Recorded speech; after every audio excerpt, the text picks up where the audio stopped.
정부는 아니라고 하지만 우리나라에 대한 수출 규제 조치는 강제징용 배상 판결 때문이라는 게 훤히 보입니다. 징용 문제와 관련해 미국이 일본의 입장을 두둔했다는 일본 언론 보도가 나왔습니다. 조수현 기자가 보도합니다.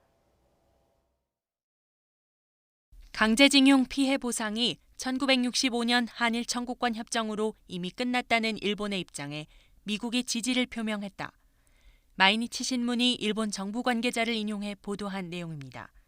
일본 외무성은 지난해 10월 한국 대법원의 판결 이후 원고 측이 미국 내 일본 기업의 자산 압류를 신청할 것에 대비한 협의를 미 국무부와 진행했습니다.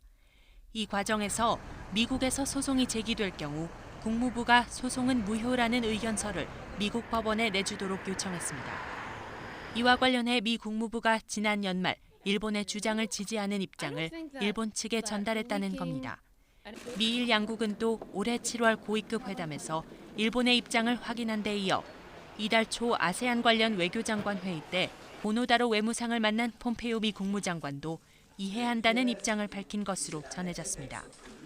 미국의 이런 입장은 한일 청구권 협정에서 예외를 인정하면 협정의 기초가 되는 1951년 샌프란시스코 강화 조약의 전쟁 청구권 포기 원칙이 흔들릴 수 있기 때문이라고 마이니치는 분석했습니다. 강제징용 배상 문제에 대해 아베 총리는 한일 청구권 협정으로 이미 끝난 문제라는 입장을 일관되게 주장해왔습니다. 최근 문재인 대통령과의 정상회담 가능성에 대한 질문에도 한일 청구권 협정을 언급하며 압박했습니다. 韓国には日韓請求権協定をはじめ国と国との関係の根本に関わる約束をまずはきちんと守ってほしいと思います。 최근 도쿄에 있는 한국 특파원들만 따로 만난 일본 외무성 고위 관계자는 한일 청구권 협정으로 징용 배상 문제가 끝났다는 것은 넘을 수 없는 선이라고 말했습니다. 강제징용 관련 미국의 의사표시를 일본에 대한 확실한 지지로 해석하고 우리 정부를 강하게 밀어붙이고 있다는 해석이 가능한 대목입니다.